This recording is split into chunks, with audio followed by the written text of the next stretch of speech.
My name is Craig Williams. With me here is Edie Punt. This is desktop mapping, creating vector tiles. And we're just going to jump right in.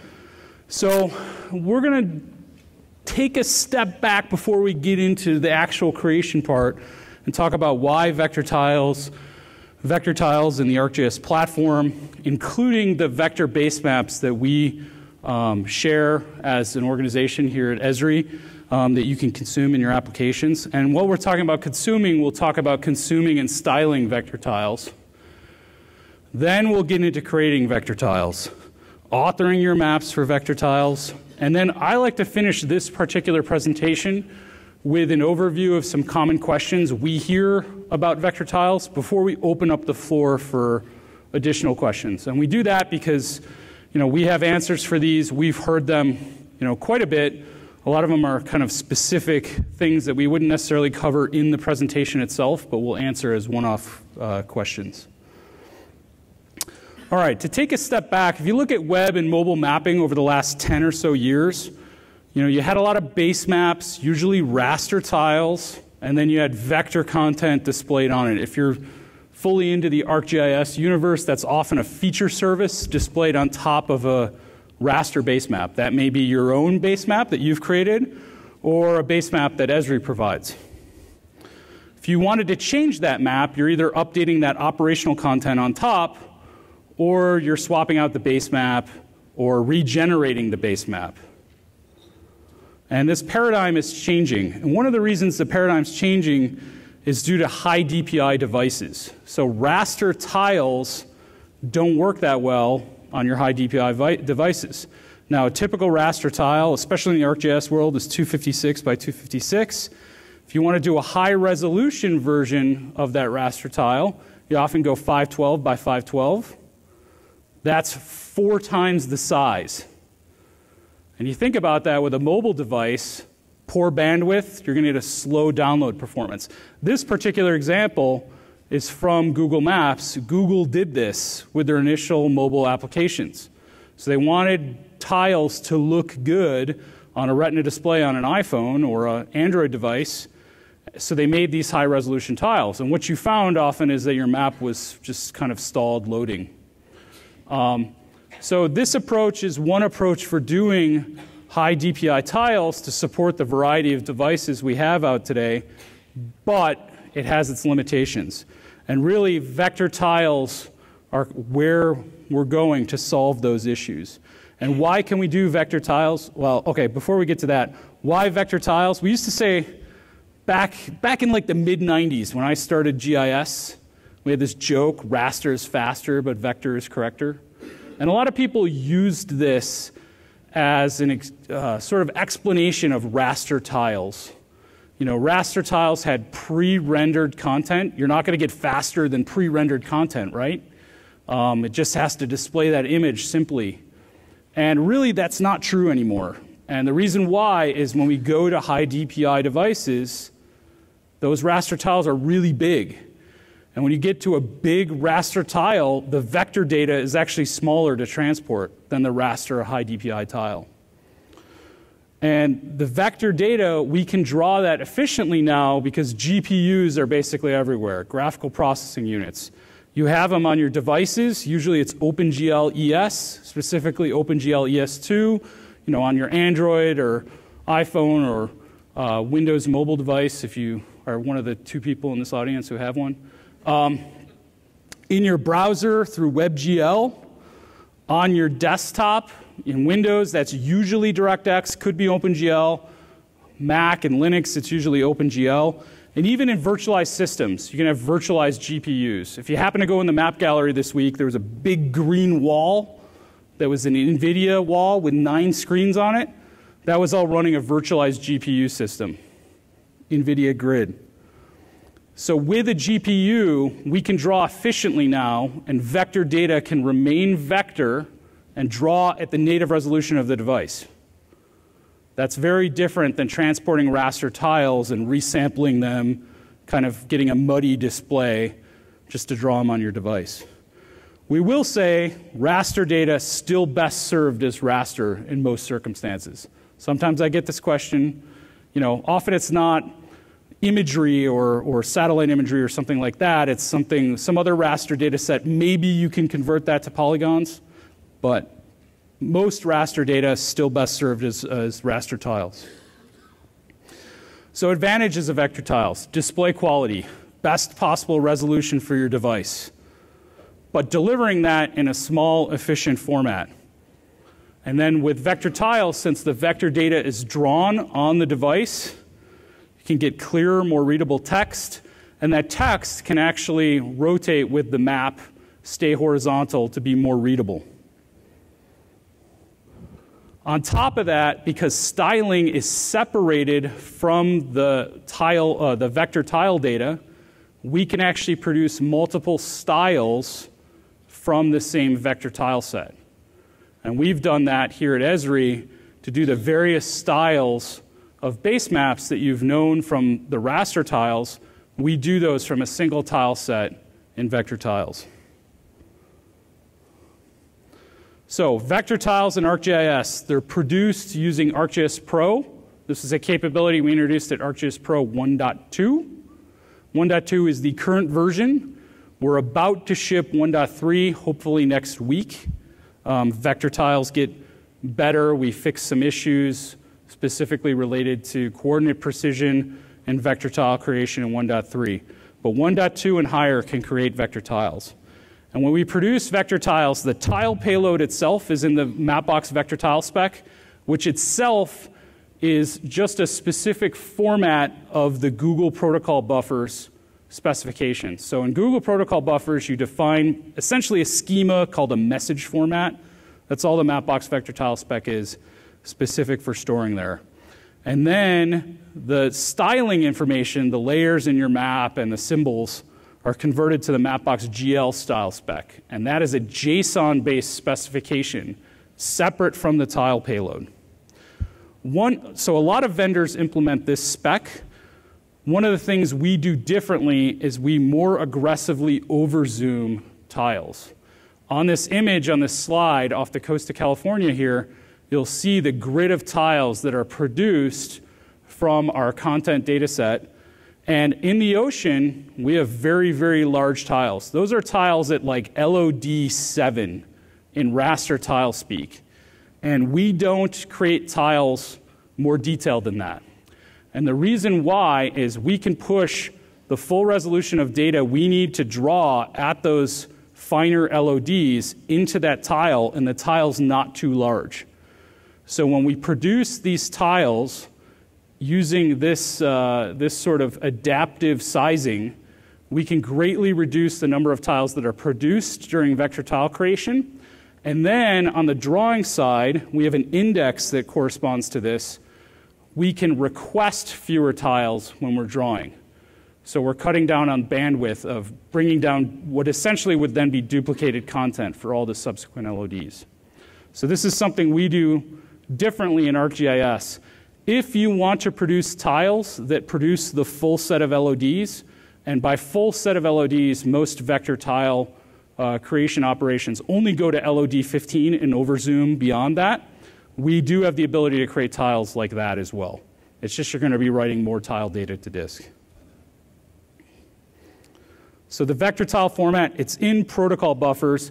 If you were to crack open a protocol buffer using the schema, you would see that the data is organized into layers of geometry, and then there's key value pairs of attributes written with each geometry.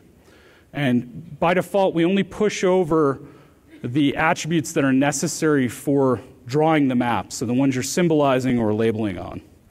And then the style file, which is separate from the vector payload, that contains things like the layer order. There's a filtering mechanism you can specify to further restrict or which features draw on the map. There's the symbol information for each symbol layer. And then pro maps are converted to this format. And there may be some loss when doing this conversion. So you should really trial your maps to see how well they convert. One case where the vector tile spec has significantly less functionality is with labeling. If you're used to Maplex labeling and all the things you can do with Maplex, vector tile spec is significantly limited compared to Maplex. So we went through this whole process of creating the Esri basemaps, and we did this. We created vector tiles for the entire world. It took about 8 hours on a desktop machine. It was like a 4-year-old desktop machine. The only thing we did special to it was we put 16 gigs of RAM and an SSD in it. Create tiles for the whole world in 8 hours. 13 gigabytes is the total tile size. And then we generated multiple styles to display maps differently from that same tile set. You compare this to raster tiles, many weeks on a cluster of machines, full tile size of all our tiles is something like 20 terabytes. So we're talking orders of magnitude difference in tile size between vector and raster tiles. So gigabytes versus terabytes, and then you can reuse the same tile set for different styles.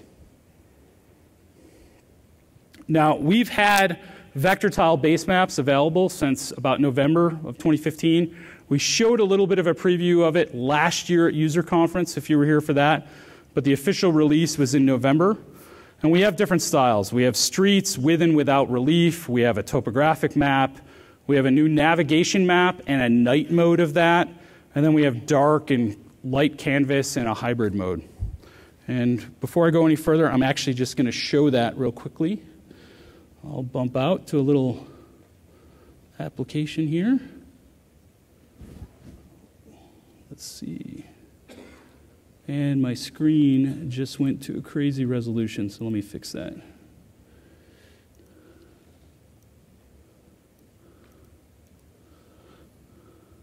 All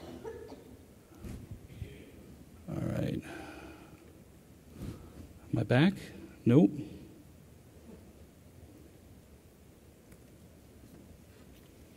Got it.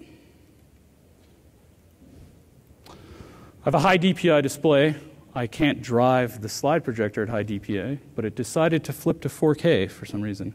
So here I have an application where I have the Esri vector tiles. And one of the things we talk about right away is that you can rotate the map and the labels stay horizontal. This application is built in the JavaScript 4.0 API. The 3x API doesn't support rotation, but 4x does.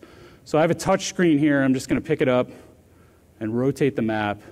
And look how New York and Chicago stay horizontal as I rotate the map. So that's a capability of vector tiles because we're drawing in the browser. Now this is just the regular street map. If I zoom in here to say the Chicago area, this is just the regular street map. I'll go out a little bit west where there's more terrain. We'll flip over to the terrain base map here. And what we've done here is we've combined raster and vector tiles into a single base map. So we've done this using a web map where the vector tile style has transparent colors, and we've just added a raster hillshade underneath it. We happen to generate a new hillshade for this. That's our multi-directional hillshade. So it looks really, really nice. But that's just combining 2 layers in a web map in the ArcGIS world. Can flip over to a topographic style. That basically just switched out the vector tile style with the hillshade underneath it once again. And then we have the new navigation map. If I go into the Colorado Springs area here, you'll see this nice new crisp style with yellow highways. We developed this originally for our navigator application with this style in mind for really great use in street mapping. But then one other thing to consider when you're developing navigation apps is that people might be using them at night. And you don't want to blind them with a bright map. So we actually have a night mode of this same map. And then we have things like hybrid, where we combine vector content, these thin, transparent road lines on top of imagery, and then our light gray and dark gray canvas styles. So these are all just different styles on top of that same vector tile set. So that's one of the powers of vector tiles, is being able to restyle here. And you can actually restyle in your applications. We'll talk a little bit more about that in a bit. Let me go back to the slide deck.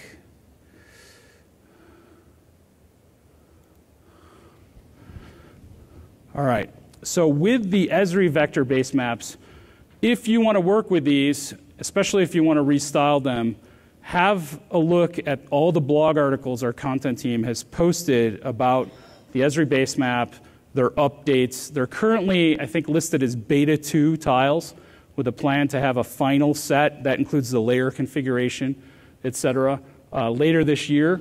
But there's a lot of information here and a lot of extra attributes that they've packed into these tiles that you can use for styling. For instance, you can flip between all English labels or local labels for each area on the map. And they have different ways of representing things like borders that are debatable across the world. If you want to represent borders in different ways, they have specification for how you can change how that's represented in the vector tiles. Now, consuming vector tiles in ArcGIS, there are certain sets of applications that can consume them and certain ones that can't. What I'm going to list here is the ones that can consume them. So the JavaScript API introduced vector tile support at 3.15. We're currently on 3.17, so that was 2 versions ago. And the JavaScript API team is currently working on the 4.x version at the same time. So 4.0 also had vector tile support. And those will develop sort of in parallel for a while, and then 4.0 will continue on. To draw vector tiles in the JavaScript API, we currently use the Mapbox.gl.js library. Vector tile drawing in the browser requires a WebGL capable browser. So all the current versions of Chrome and Firefox and even IE 11 support WebGL. Edge supports WebGL as well, but they have a huge bug that does not draw vector tiles correctly. I'll talk more about that later. You may have one of those updated browser versions, but you may be on a system, for instance, a Citrix system without a GPU. You might not have WebGL support. So you need to see if your user community is going to have the browser capabilities to draw the vector tiles in WebGL. In ArcGIS Runtime, vector tiles are introduced in Quartz Beta 2 that was just released. And then the runtime applications like Collector and Explorer, those will update through the end of this year to be built on top of Quartz and have the capability of drawing vector tiles. The vector tile implementation in Runtime is an in-house implementation at Esri, ground up. We've shared that implementation with ArcGIS Pro 1.3. 1.3 can draw vector tiles. So you may have noticed before that I said 1.2 can create vector tiles. It can create them, but it couldn't actually draw them. So we pushed them out, but we couldn't back consume them. At 1.3, we can now consume vector tiles. And you should have that next week or the week after. So now we'll jump into using and styling vector tiles. And one of the things we want you to think about is when you're using vector tiles in your applications, there's a couple levels of use that you can think about. The first one is if the Esri provided vector tiles and styles work for your application, your easiest path is just going to be to use them. So the reason we produce a lot of different styles of vector tiles is to enable you to just pull them into your application and get to work, not have to worry about managing the tiles, managing updates, tweaking every aspect of cartography. If that works for you, great. You don't have to go any further on this list. But you may want to make changes for your specific application. You may want to change colors, maybe to match some branding of your application. You may want to drop layers. For instance, if you're going to bring in building footprints as operational content on top of a base map, you may want to hide the building footprints that are in the Esri base map. And you can do that with a style modification. You can make other changes to meet the needs of your applications. Those are just simple style edits. And Edie's going to show style editing in a little bit. Then we'll jump on to level C. I'm not going to talk too much about it now. We'll look at styling, and then we'll talk about level C. So styling vector tiles. There's a couple ways to do it. The first thing is that you should have a vector tile layer in your portal or ArcGIS Online account. This cannot be the hosted layer that manages the tiles. If you're Working with the Esri vector tiles, you just take a tile layer, you copy it into your account, and then you can manage the style. If you go later on and publish your own tiles, you're still going to need to make a copy. You can't edit the hosted one. That's the original thing you publish. But the sort of bare bones way to update the style is to hand edit the JSON that makes up the vector tile style. And you can do this. There's a button in the item in ArcGIS Online. You can just download the style. You get a JSON file. You can open that in your favorite text editor, make changes, and then upload it. But that's pretty risky. If you make a syntax error, you upload it, your tiles may no longer draw. So we have a bunch of applications that help you to style your vector tiles. One is specifically designed for the Esri basemaps. That's the second link down below there. The other one is just a generic vector tile style editor that could work for the Esri basemaps or any basemaps that you produce. Those are both on GitHub. You can just search for them and find the code and live links to them. And while we're on this subject, we're going to pass it over to Edie, and she's going to demonstrate style editing.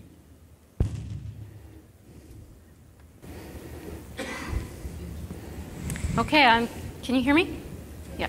Okay, I'm going to reiterate a couple of the points that Craig just made, and we'll see how that works. So he went through and talked about 3 kind of different levels of working with vector tiles. So the very first one is, like we said, Esri provides a number of vector tiles for you to use. They're all leveraging the same data, they're just styled differently.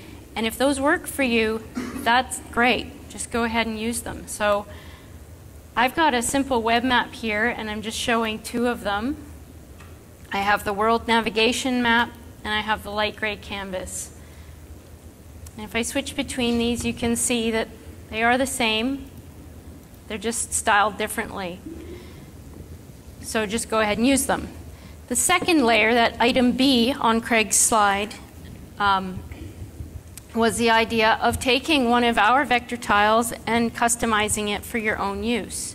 So we talked about how the data is separate from the style file. The style file is what tells the tiles how to draw. So that means we can make a copy of any of these layers and just use them for our own use by restyling them. So I'm going to choose the light gray canvas, copy the layer in my web map. Now I have a copy, and I'm just going to save this, and I'm saving it to my organization. I have a folder called UC 2016.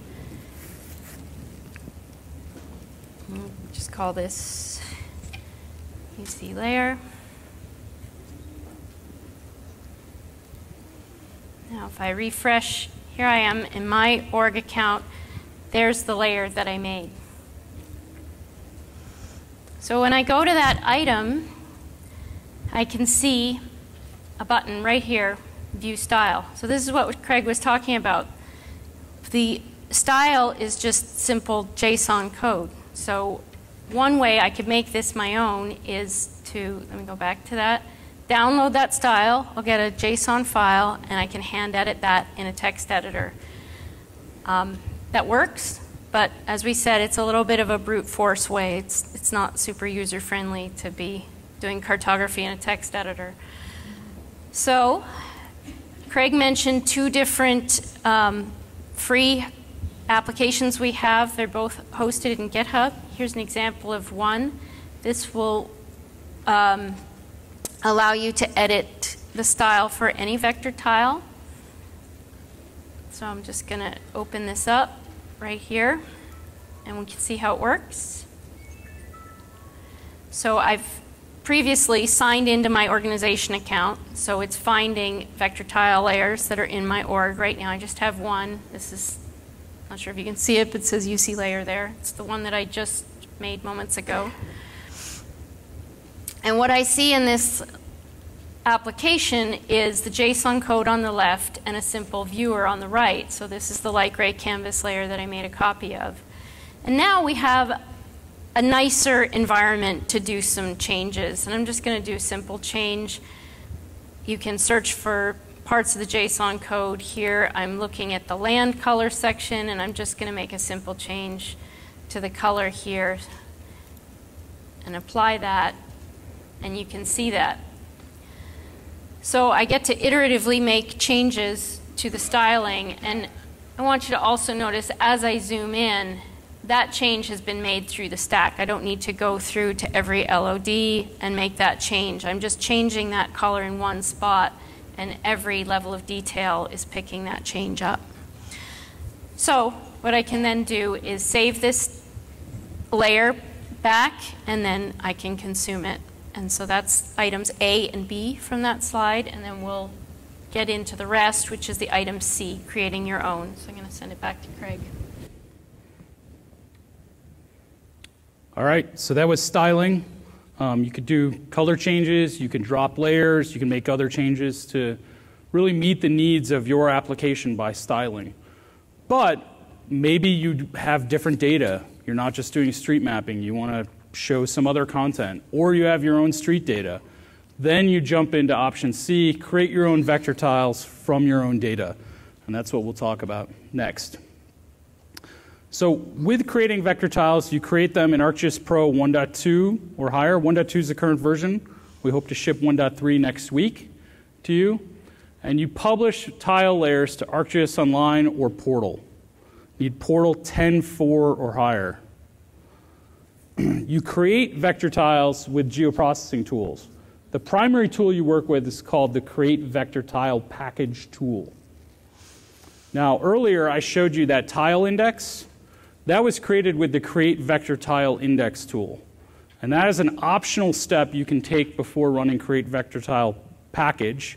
And that creates that density index to calculate how far we need to carry tiles when we create the vector tiles. One of the reasons you may want to run that beforehand is actually as a QC check on your data. See if there's extra density in an area that you don't expect it. We did that when we created our first set of vector tiles. The funniest case we found was we had one area that was super dense. We didn't understand why there were so many vertices there. We went to it. There were 1,000 copies of the same building over on top of each other. Now, when you're creating raster tiles, it doesn't matter. The system's just going to draw 1,000 polygons, and your tile size isn't going to be any different. But when you're writing vector tiles, you're going to get 1,000 polygons in that tile, and that's going to be big. So you can run that, get a gauge of your density. If you're also going to run the Create Vector Tile Package tool more than once, it's just going to be faster if you've pre-created the index. So it's going to run through. If you don't pre-create it, we'll create it for you and then throw it away at the end of the tool run. We also updated 2 existing tools to support vector tiles. The first one is the Share Package tool. If you're going to share a package, your vector tile package is 2 gigs or over, you can't add it as an item through the browser. You need to use the Share Package tool and then publish it once it's uploaded. We also updated the Extract Package tool to support vector tiles. So a vector tile package is a zip file with bundles packed into it that then contain the protocol buffer files. If you want the raw protocol buffer files, run the Extract Package tool and the whole contents of the vector tile package will be dumped to disk. Now, if you've ever wondered what a vector tile service, once you create it, looks like, it has some extra resources on it that you might not be familiar with if you're used to looking at something like a feature service or a map service. And this is related to the style specification.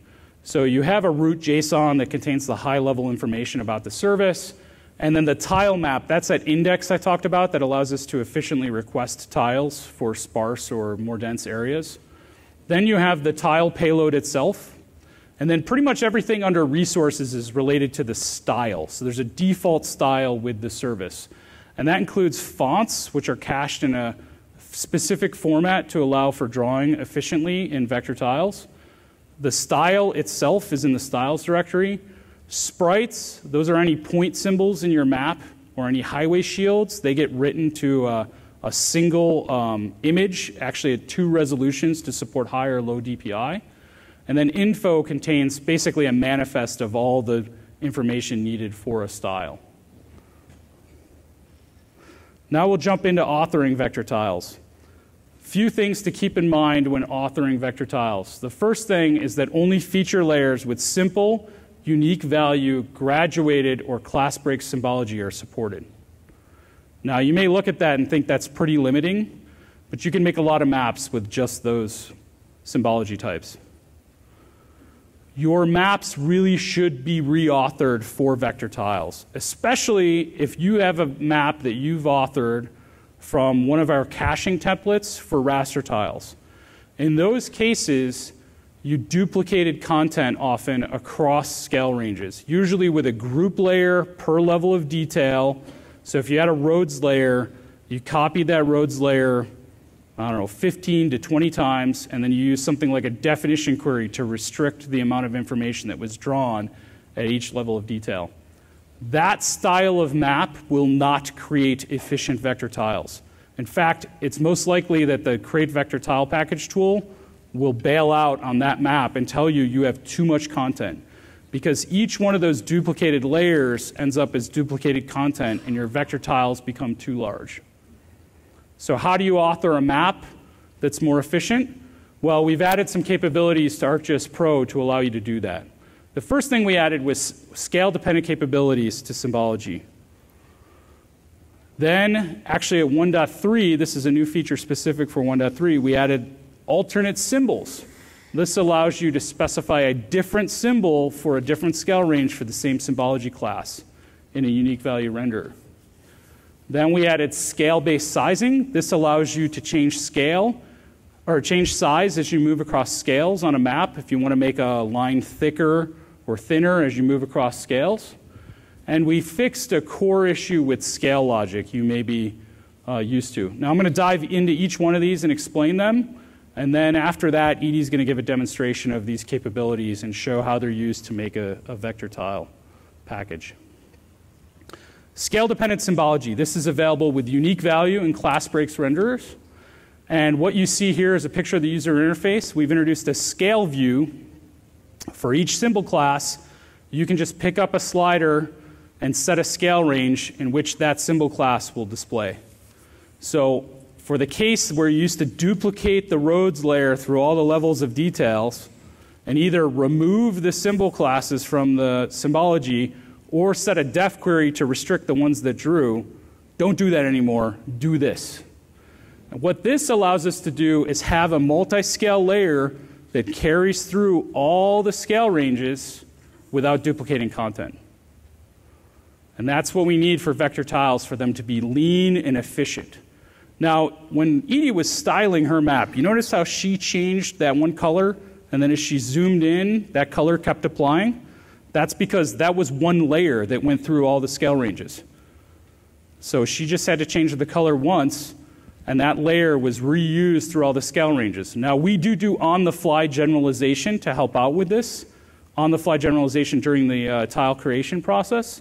That's what allows us to have something that may have the detail for your detailed levels of details and be light enough for the world scales.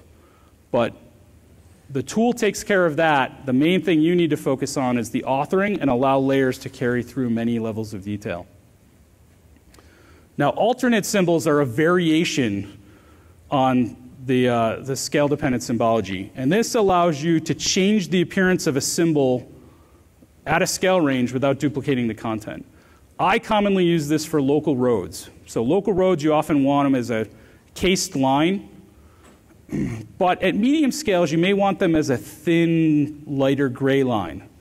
And the only way to do that without alternate symbols is to duplicate the content. By having alternate symbols, I can just specify draw with this symbol through this scale range, draw with this other symbol through the other scale range, not duplicating layer content. We added this as a capability in 1.3. It's only available for the unique value renderer at this time. The other thing we introduced was scale-based symbol sizing. This is available for single symbol, unique value, and class break symbology. This allows you to make changes to symbol size across scales. Once again, the place I like to use this is local roads. So local roads, you may use alternate symbols and symbol sizing in conjunction with each other. Have a thin gray line or a thin white line moves to a cased road symbol. And then as you get to really large scales, especially when you have building footprints, you want that road symbol to get wider to almost be the width of the real road. How many of us have seen maps where there's a thin little line, then there's a big gap, then there's building footprints? That looks a little awkward. If you want to make it wider, you can use scale-based symbol sizing to do that. The next thing we did is we fixed a core issue with scale logic. So if you used ArcMap or ArcGIS Pro 1.0 or 1.1, you author a layer that goes from 1 to 1 million to 1 to 500,000, and then another layer that goes from 1 to 500,000 to 1 to 10,000. If you went right at 1 to 500,000, both layers would draw. This is a problem when you're authoring a multi-scale map. Now, for raster tile creation, the way a lot of people worked around this is they would just change layer 1 to draw from 1 to 1 million to 1 to 500,001. So they would introduce that little gap there. That worked fine for raster tiles as long as that little gap didn't correspond to one of the levels of detail that's created for raster tiles. It does not work well for vector tiles. The reason why is that clients can draw vector tiles continuously through all scale ranges. So when you introduce a gap in a scale range, you introduce a gap in content. So as you're zooming in, you would actually have content flash off and then flash on again as you're zooming in. So to fix this, we've introduced an option. With this option, layer 1 would draw from 1 to 1 million and turn off right before it hit 1 to 500,000 and allow layer 2 to take over. Now, what this option is it's called draw up to and including maximum scale in scale ranges. You want this unchecked. You don't want it to draw at maximum scale. With new maps in ArcGIS Pro, this is unchecked by default. But if you have existing content you're bringing in from an ArcMap document, we need to preserve the behavior of ArcMap. So this will be checked on. So you need to go in there and manage this. This is just part of the map general properties in a Pro map. And with that, I'm going to turn it over to Edie. She's going to demonstrate authoring, publishing, and showing the final published content.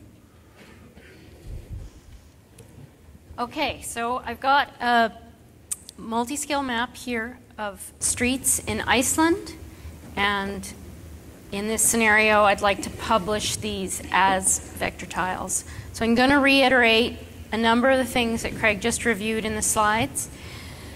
So first of all, we want to think about reauthoring our maps for vector tile creation. We're not looking at the same series of group layers that we would have used for raster tile caching. So if I expand this group layer, you can see I don't have all those group layers by scale range. I just have a flat list. So that's item number 1. Before I go too much further, I want to show you that checkbox that Craig was talking about on his very last slide, where we properly manage that gap or eliminate that gap in drawing at different scales. So if I go into the properties of the map itself, right here on the General tab for the map properties, here's that checkbox that previous slide was about.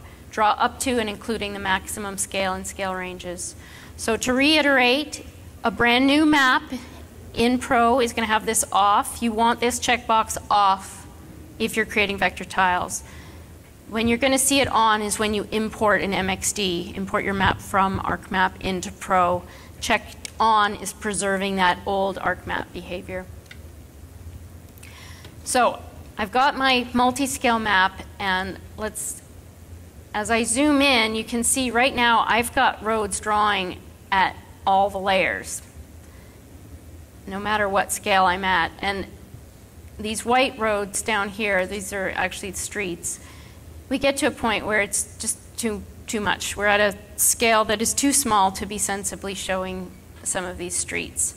So what I want to do is use the new scale-dependent symbology functionality. So let's take a look at my roads. If I go over here to the symbology, I'm drawing my roads by unique value. This is what we're used to seeing. We have different symbol classes for the roads. All the different road classes are here. Right here is a button. This functionality was new at version 1.2. This is the scale range view. So if I flip it over, I'm still seeing the symbols and the values, and now I have sliders that go along with each symbol class.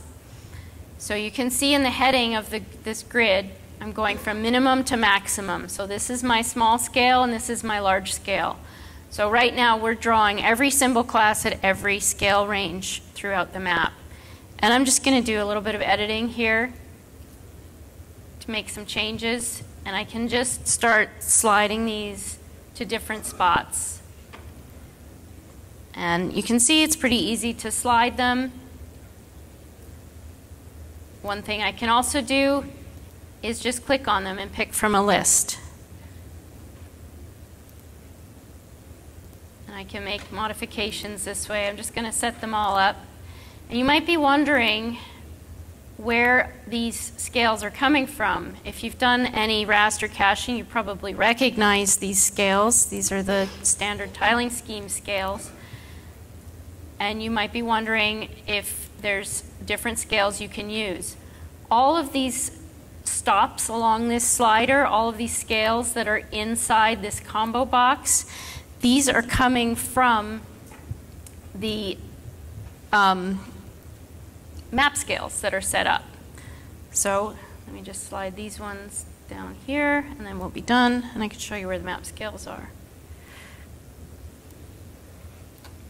So all of those scales that I'm accessing here in this combo or in the slider stops all come from, everything's driven from the map scales. So these are the scales defined in our map. And back in ArcMap, this was kind of just a convenience thing, but this list becomes very important when you're building vector tiles because that's how you're going to control this authoring. So if you want to choose different scales, just customize, and here's where you can delete these scales, type in your own, you can load in the tiling scheme. So that's where you manage those scales. Okay, so now that I finally have all those set up, you can see, let me pause labeling on this. I'll draw a little bit faster. You can see as we move in and out, we're getting true multi-scale behavior without all that duplication of group layers.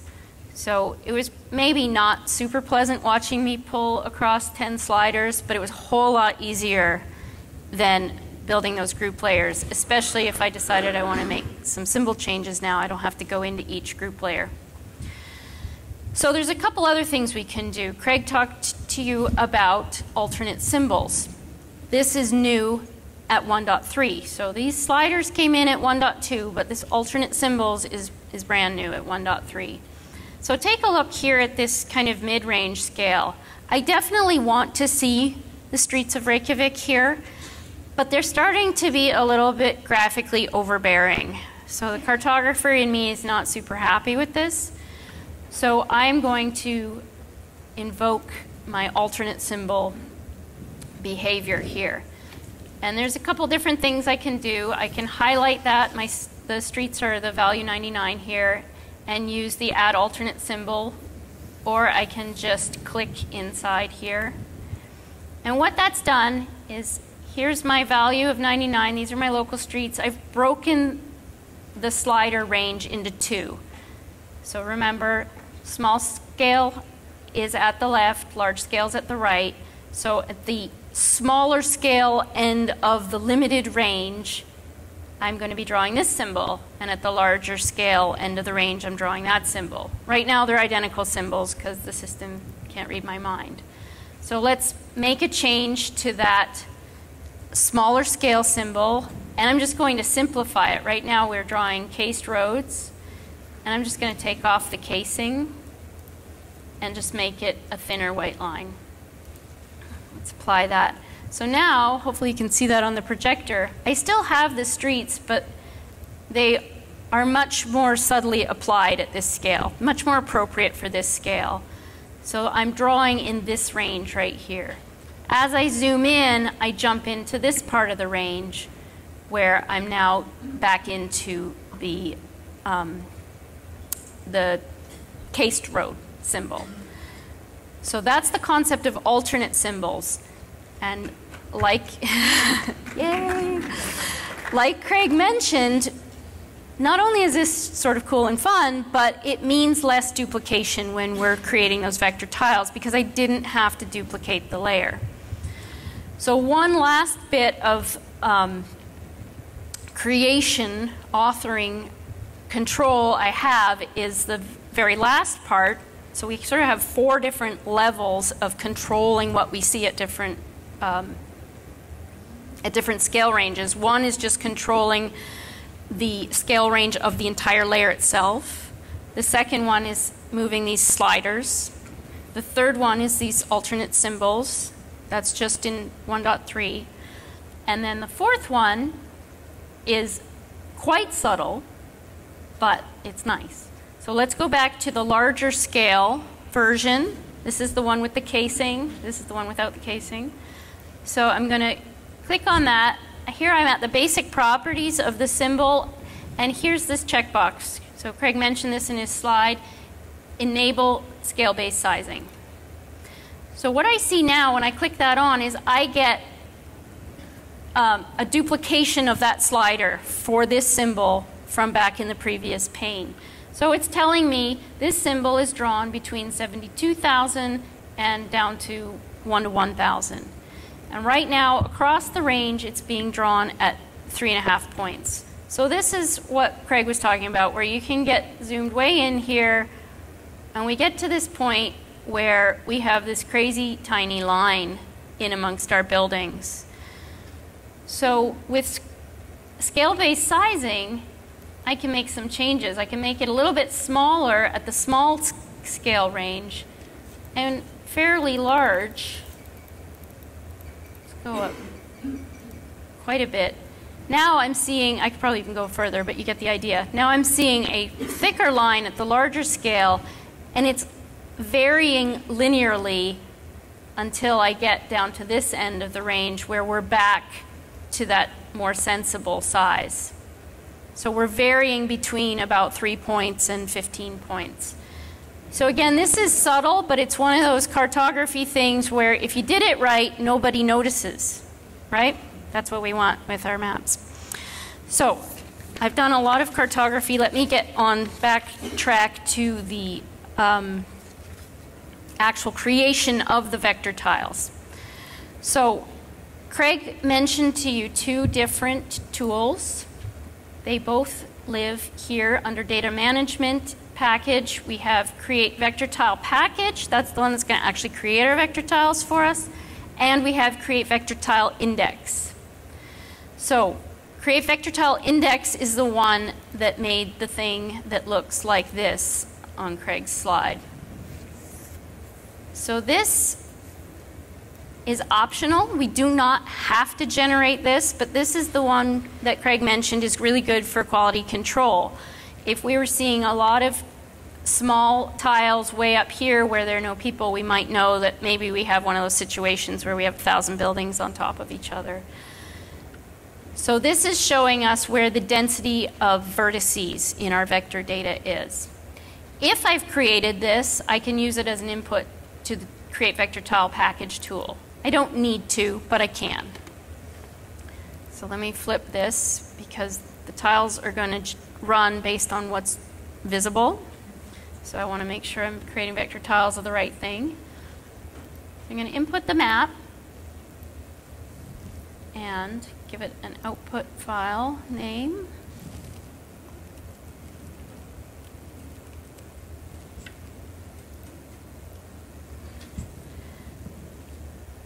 Now think back early in the presentation when Craig talked to you about how we do an aggressive overzoom. That is our indexed tiling format option. That's going to use that set of dense grids that I just showed you. The other option is flat, which means we're building tiles at every single level of detail. So we're going to keep it at the indexed option. And here's where I can put those tiles in as index polygons. This is optional. I don't need to. If I don't do it, the tool will create it by itself. So we save a little bit of time on the processing if we supply those tools, those tiles. Okay, so let me get this running. So we're creating our vector tile package right now. And while that's running, I just want to pop over and show you a couple resources we have. Here in our ArcGIS Pro documentation, so this is online, help maps, authoring maps. There are two topics that have quite a lot of information that's good for you if you're going to be doing this. This topic is called Author a Map for Vector Tile Creation. It goes through a lot of the details that Craig and I have given you today. And then there's also, right above it, right here, Author a Multi-Scale Map. And this is a little bit more generic, not specific to vector tiles, but we'll go through a lot of that scale-based sizing that I showed you. Let's pop back over here. We are almost done.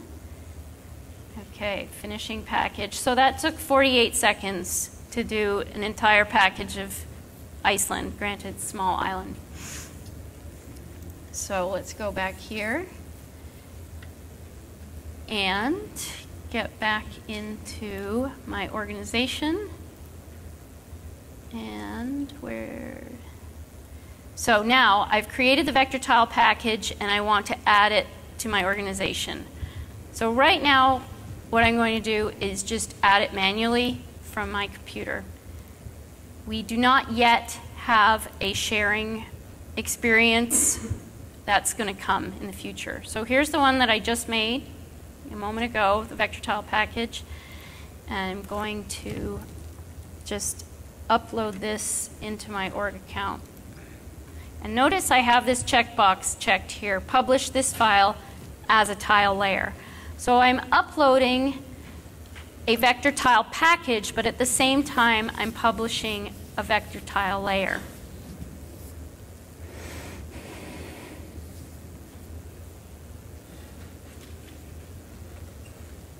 And that's coming in. So once this is done, I can open this in a map viewer and I can do exactly the same thing that you saw me do at the very beginning. I could make a copy. Remember, Craig said you can't modify the hosted version. This is the hosted tile layer. I could make a copy of my own tile layer, and then I would see that button to download the style. So then I could start making different styled versions of my tile, my one tile layer. So I have the data once, and I can make different styled versions. And this is taking a little bit of time. So what it's doing here is we've uploaded the package, and then it needs to explode the resources of the package and make them available as the service endpoint.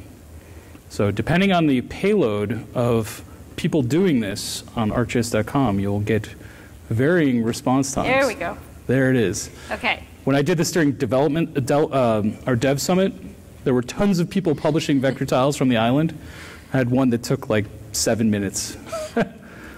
So to bring it full circle, I can open this up in a map viewer. Let's go up to Iceland. Let me adjust the transparency here so you can see what we've actually created. So here it is. So all that scale-based symbology, it's all in here. There's the alternate symbols. It's all there. And I can go in and do the same thing. Make a copy, save it, open it in GitHub in that application, make changes to the style, and make a new version of it. And as Craig mentioned, way back here in ArcGIS Pro, starting at 1.3, we can now reconsume that. So, which is the one that obviously I have two in here. This is the vector tile package. We can consume either the vector tile package or the layer. So let me just right click on that layer, the one that I just made, add to a new map.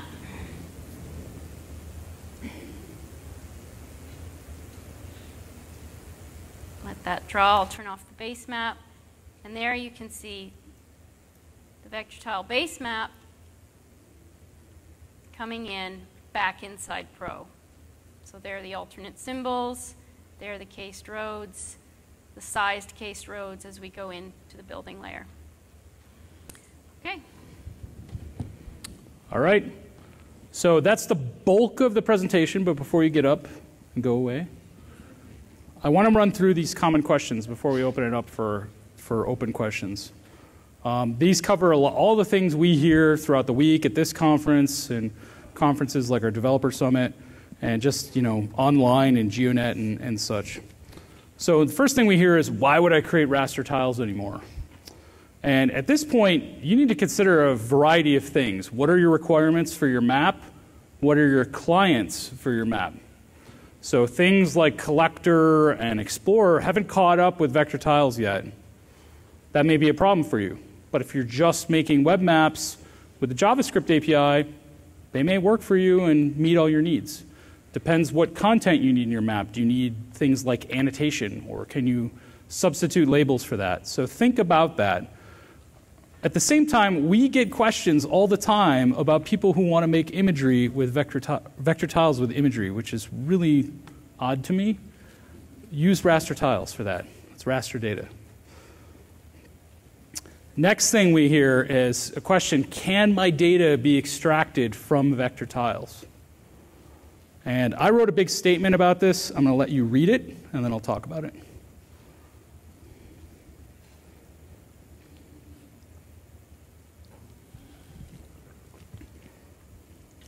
So the most important sentence there is probably the last one. It's not raw data. We've chopped and sliced and diced this data. Actually, polygons are cut at tile boundaries, but then they're actually expanded. So if someone wrote a tool to kind of churn through the vector tiles, they could get generalized content out of it. They're not going to get all the attributes, and they'd have to piece a bunch of stuff together. And in other cases, we've done things like dissolved roads. So if you didn't label the roads and they all just have one symbol, we've made one huge spaghetti line symbol out of that because we can store that more efficiently in the vector tiles. So you're not going to get the original data out of the vector tiles. Next thing we hear, people are confused as to how to publish vector tiles. Why don't I see share as vector tiles in ArcGIS Pro? If you're an ArcGIS Pro user, you'll know that most things are shared via a whole sharing experience in ArcGIS Pro. We do not yet have this implemented for vector tiles. The vector tile experience is all geoprocessing tools like Edie demonstrated.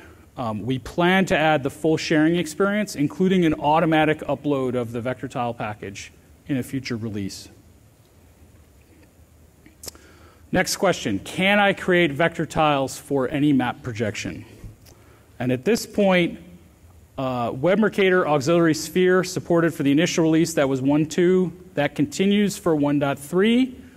We're looking to support projections at 1.4. I demonstrated that in the Road Ahead session. If you saw that already, also giving the Road Ahead session tomorrow morning. And I'll show that once again if you're interested. Should I reauthor my maps for vector tiles? Edie showed this quite a bit. Yes.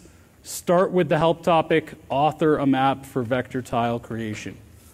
So don't just take your existing map and throw it at the tool, because you're probably going to end up with a bad experience. Read this topic, see if you could take advantage of these capabilities in ArcGIS Pro that we demonstrated, and reauthor your map. You want the lightest possible tiles you can create, because they're going to give you a better experience across a variety of clients.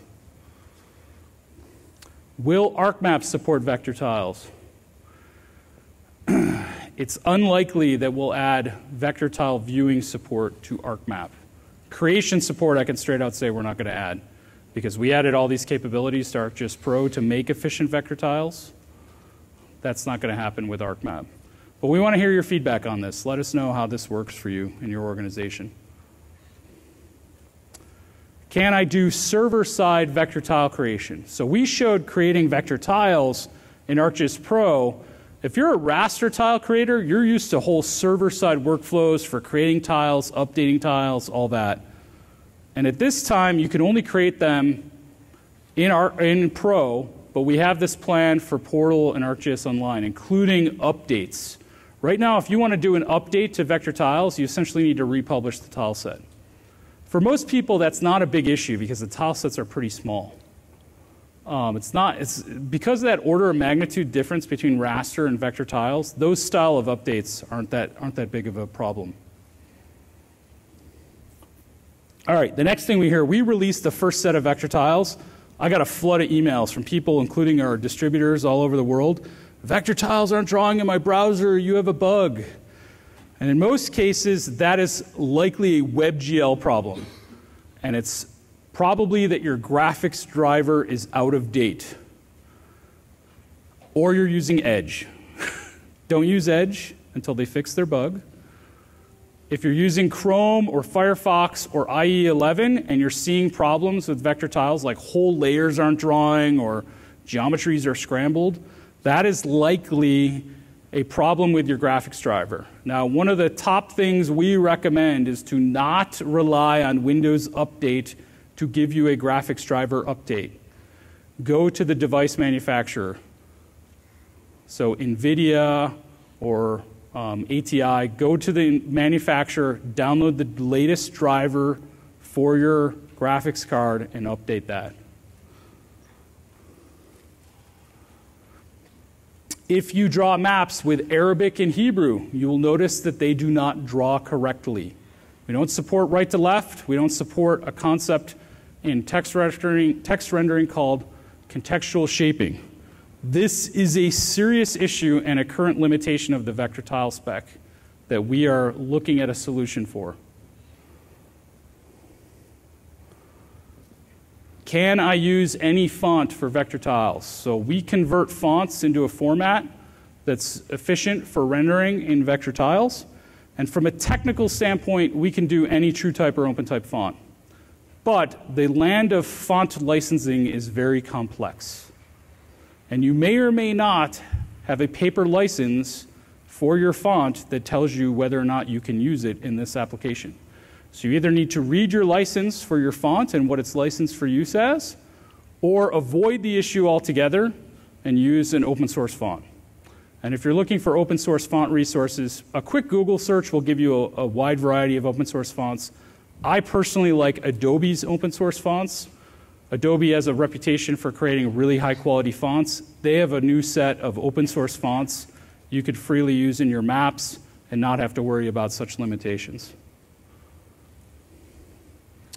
Can Esri clients view non-Esri created tiles conforming to the specification? Yes, we can. This is our goal. We have examples in the JavaScript API. I'm actually going to show an example in ArcGIS.com. I'm going to bump out. We have a partner, Mapillary. They were down in the expo this week, if you saw them.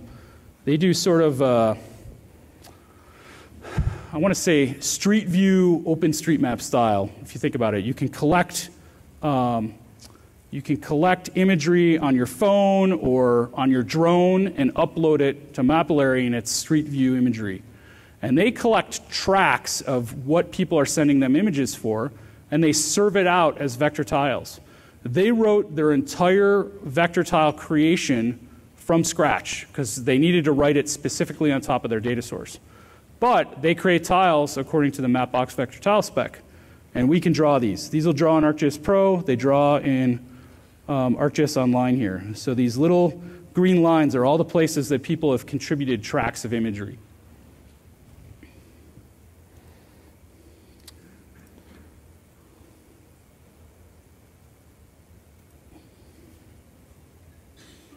All right, does the print service support vector tiles?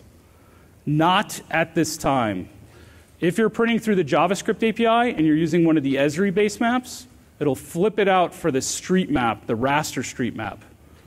If you're using your own vector tiles, it'll just get dropped. This is something we want to support in the future. We want to support printing of vector tiles. We want to support printing them as vectors. And with that, we'll open it up to questions. I will tell you to please fill out the survey. If you haven't done the survey yet, it's in the events application. You find this session, you answer a couple questions at the bottom. We use that feedback to guide sessions in the future. I think you in the back had your hand up first.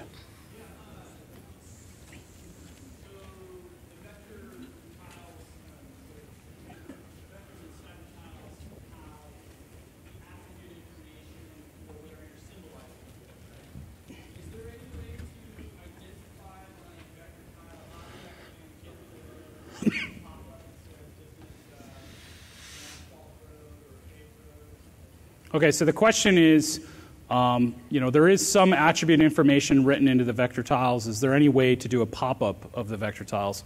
I actually need to add this to the common questions because I've answered this question like 5 times this week. Not that way. What we recommend is the same recommendation we actually have for hosted raster tiles, which is to configure the pop-up to hit a feature service. So in some cases, that's called a buddy feature service, but that doesn't translate well and is really strange and hard to explain. It's essentially pointing the pop-up to a feature service. So when you do the pop-up click, it's going and executing a query on a feature service. We would prefer people use that path than trying to pack extra attributes into the vector tiles, because that's just going to make the vector tiles bigger. That said, there actually is a way to ensure extra attributes get written to vector tiles if you're going to need it for styling down the road. And that's to go into the fields view of that layer in Pro and click the highlight option for the fields you want. Then we'll carry those across to vector tiles.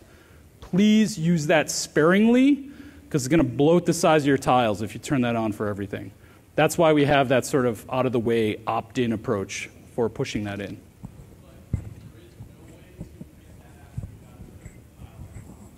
There is not a really clean way to get it out of the get the attributes out of the vector tile through the pop-up through our current APIs. You could write custom code to do it if you decompile the tile and do all that. So it's there, but we don't have an API for it. We don't plan to develop it. You were next, I think.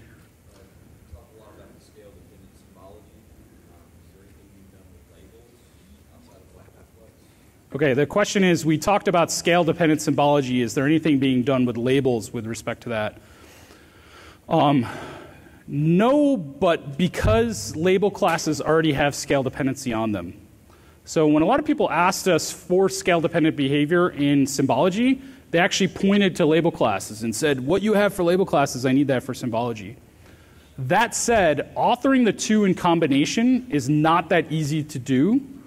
We want to add some tools to keep those better in sync down the road so that you can author your symbology and have label classes that more easily match it. You. Speak to credit consumption when you upload a vector package to ArcGIS. Okay, so the question is, what's the story with credit consumption when publishing the package to ArcGIS Online? I am not an expert in credit consumption at all. But like raster tiles, it's essentially the payload of the tiles, and then there's no active behavior behind the service.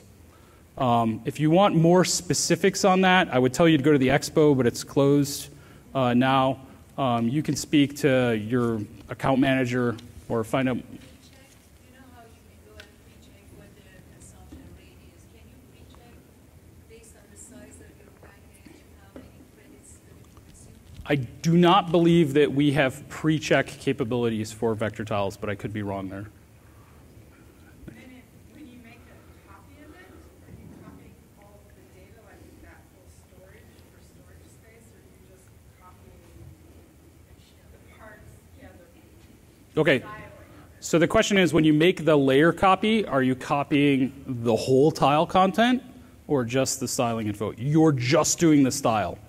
It's much like a layer file in Pro or ArcMap. It's just a style file, or just a style with a pointer back to the original tiles. You noticed how quickly that happened right at the right at the beginning when I copied the light gray layer. It just, you get the right away because you're just getting that style file. Yeah, if you're styling your own tiles, you'll find the copy thing is a little like, it feels a little awkward at first, but then you're really grateful for it when you screw up a style because then you didn't screw up your service. So then when you open it up and go through the GitHub interface, when you save that, are you just importing it like you did before, like adding a feature into ArcGIS Online? I mean, is that, So, how do you get it back? She's talking about how to get the style back. yeah, so when you edit the style in that GitHub interface, you edit the style, and there's an apply, and then there's a save. Apply just applies it so you can see it refresh in the application. The save actually updates the item, that layer item. I didn't show it, but if I'd done save and then gone back to that web map, you would have seen green polygons there. Yeah, if you totally break your style and you haven't hit save, I think actually there's even a revert button in there. There's a reset button. Yeah, in reset that resets you application. back to the original state so you can get out of jail free. So, all right, nobody else? Come on up if you have any individual questions you want to ask. Thanks a lot. Thank you. Oh, Steven's got one. So, is your vector tile endpoint available for editing in other vector tile editing software? So, the question is our vector tile endpoint available for editing in other vector tile editors, like Mapbox Studio you'd be asking about? It is, but they don't allow it because they don't support cross-domain URLs. So for a security purpose, they don't support mixing in multiple domain items. They were looking into it. I don't know the latest on that.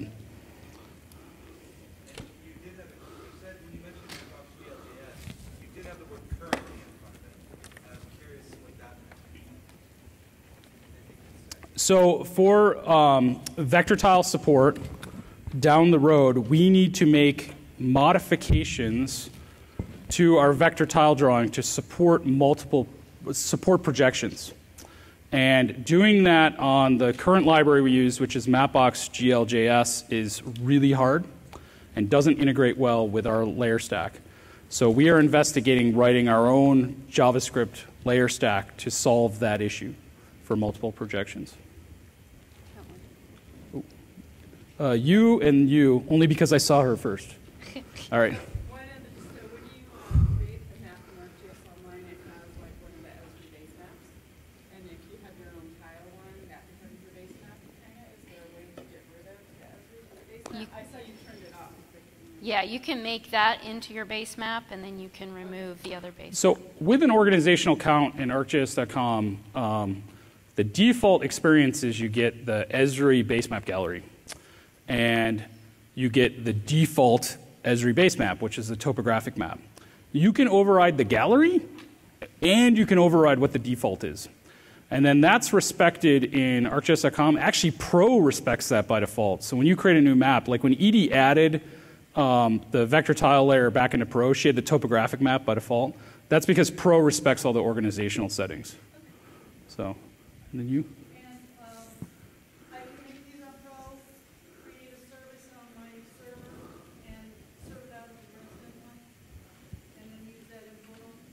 So at this, we only support vector tile publishing to Portal or ArcGIS Online, not to a raw server endpoint. But there is a REST endpoint behind that. But it's a hosted endpoint as part of the portal using the portal's identity structure. Yes.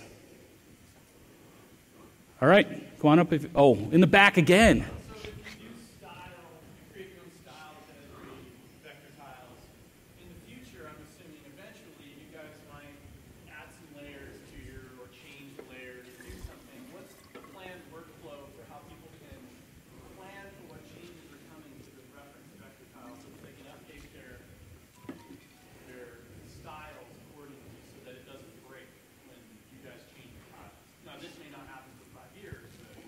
Okay, the room's quiet enough. I'm not going to repeat that question.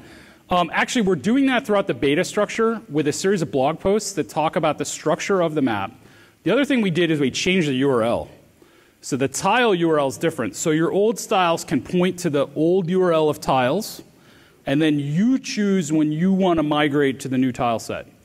And that is likely what we will do, although I haven't discussed this in detail with the team. Adding layers won't break your map. You just won't draw on your map. So if we add new content to the tiles and you don't have it in your style, it's just not going to draw. It's primarily when we restructure content that may be a breaking change. And those will be well advertised, and I would imagine we would flip URLs to not break existing maps. We don't like to break people's maps. We don't want to do it. It's relatively easy for us to just keep multiple versions. So, all right, thanks a lot.